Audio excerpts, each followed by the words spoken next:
Amigos, perkenalkan aku Elsa Cantika Putri, mahasiswa program studi pendidikan administrasi perkantoran dari Universitas 11 Maret Surakarta dengan NIM K7525026.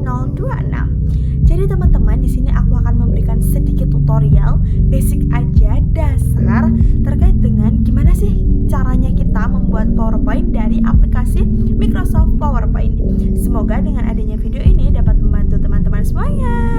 Selamat menonton. Ini aku akan memberikan tutorial gimana caranya bikin PPT dari template. Nah, aku cari templatenya itu di websitenya Slides Carnival. Nanti aku cantumin juga beberapa website yang bisa teman-teman akses untuk download PPT. Nah, saat download ini formatnya harus PowerPoint karena biar kita bisa ngedit di Microsoft PowerPoint. Tapi jika teman-teman mau template yang disediakan di Microsoft PowerPoint itu nggak apa-apa banget karena di sana ada berbagai macam PPT.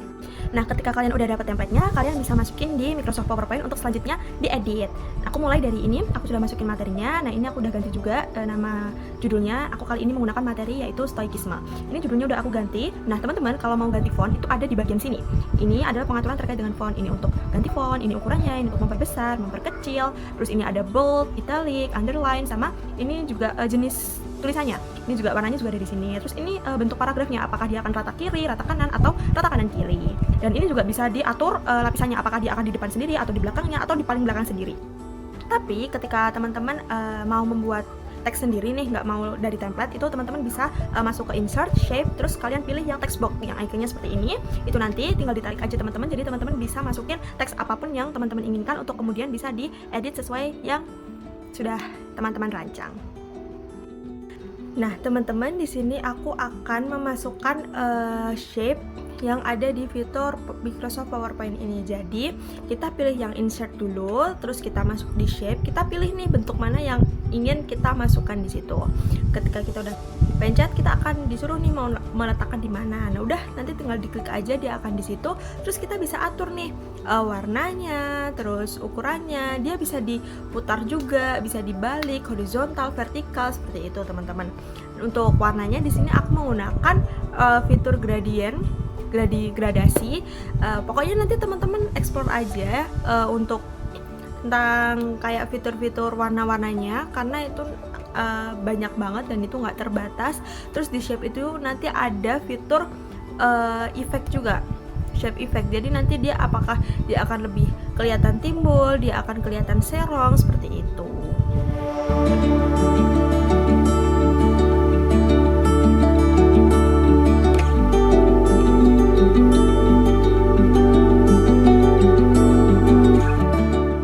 Sini aku akan menggunakan fitur dari PowerPoint yaitu animation dan transition. Jadi fitur animation ini bisa digunakan untuk elemen-elemen, untuk transition itu bisa digunakan untuk elemen slide per slide. Jadi antara per slide kita mau ganti slide itu nanti bakal ada transisinya. Selanjutnya di fitur transisi ini juga akan ada fitur sound effect. Jadi teman-teman bisa milih nih mau pakai sound yang seperti apa, ditentukan di apakah saat dipencet atau setelah dipencet, itu nanti juga bisa. Nah, durasinya juga bisa teman-teman pilih. Jadi teman-teman harus banyak explore. Oke, lanjut. Di sini aku akan mencantumkan gambar dari tokoh yang sudah mengembangkan, sudah menciptakan ilmu ini, teori ini. Jadi kita masuk ke fitur insert, kita ambil yang pictures, terus kita pilih nih kalau kita mau ngambil dari web, kita pilih yang online pictures. Kalau kita udah punya filenya, kita pilih yang this device, lalu kita tinggal pilih mau yang mana, terus kita insert, kita oke. Nah, lanjut, teman-teman, di dalam menyisipkan gambar itu ada banyak sekali fitur yang disediakan oleh PowerPoint, yaitu contoh ada remove background, itu buat ngehapus background. Terus ada transparasi, jadi gambarnya itu mau dibikin seberapa jelas, itu bisa. Terus ada juga picture border, jadi dia ngasih kayak bingkai gitu. Terus ada juga picture effect, jadi dia ngasih efek buat gambarnya ini. Terus kita juga bisa milih nih apakah gambar itu mau di paling depan, di belakangnya gambar ini, atau di paling belakang sendiri, itu bisa, teman-teman. Ada juga fitur crop. Nah, fitur crop ini juga bisa digunakan untuk shape, teman-teman. Nih, banyak sekali pilihannya. Jadi teman-teman tinggal sesuaikan aja dengan PowerPoint yang sudah teman-teman susun. Di sini aku akan memberi tutorial gimana caranya biar kata yang kita pencet itu akan muncul langsung ke slide yang kita mau. Ini aku ambil contoh dari yang pengertiannya, teman-teman. Ini harus kita blok dulu kata yang ingin kita gunakan, lalu kita masuk di insert, and then kita pilih yang link. Nah, kita pilih yang link ini, akan ada banyak pilihan. Nah, kita pilih yang place in this document, lalu kita pilih yang nih. Nah, karena aku ngambilnya pengertian ini kan ada di slide 3. Aku pilih yang slide 3, habis itu di oke. Setelah itu ketika katanya sudah ada underline-nya, itu tandanya berarti linknya udah bertaut dengan kata yang kita gunakan. Nah, ini adalah cara gimana biar suatu elemen ketika kita pencet itu langsung masuk ke slide yang kita tuju. Nah, ini kita mulai dari kita pencet insert, kita ambil shape. Nah, teman-teman tinggal pilih nih mau bentuk apa yang teman-teman inginkan. Aku pakai bentuk panah ini. Selanjutnya elemennya ketika sudah berada di PPT, udah masuk di PPT, dipencet, masuk lagi ke insert, ke link. Nah, tapi yang di link ini jangan pilih yang web page, tapi yang place in this document. Nah, teman-teman tinggal sesuaiin aja mau yang mana. Gitu. Jadi ketika dipencet akan langsung, biasanya ini digunakan buat yang next slide atau balik lagi ke homepage gitu. Oke, kita selanjutnya akan belajar gimana caranya biar link yang ingin kita cantumkan itu tulisannya nggak yang HTTPS bla bla bla bla bla bla, tapi sesuai dengan yang kita inginkan. Pertama-tama teman-teman ambil fitur insert, terus kita pilih yang shape, kita masukkan text box, kita tulis dulu teksnya seperti apa yang ingin kita tampilkan di PPT.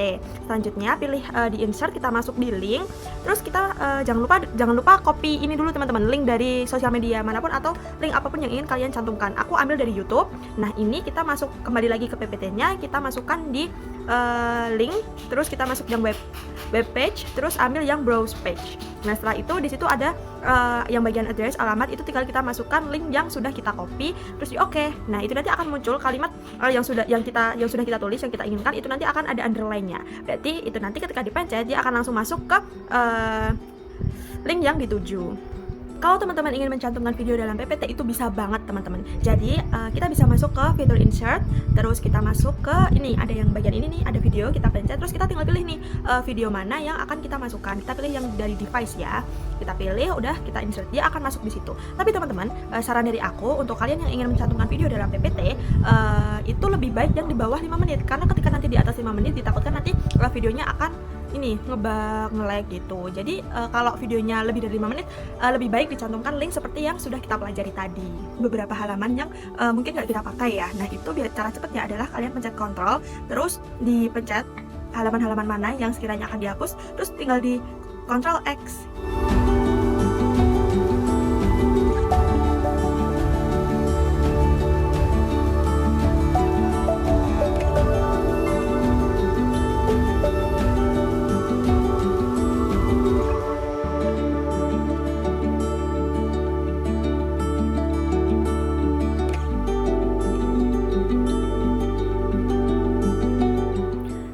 Itu tadi sedikit tutorial buat teman-teman yang mungkin sedang membutuhkan bagaimana caranya kita membuat PPT.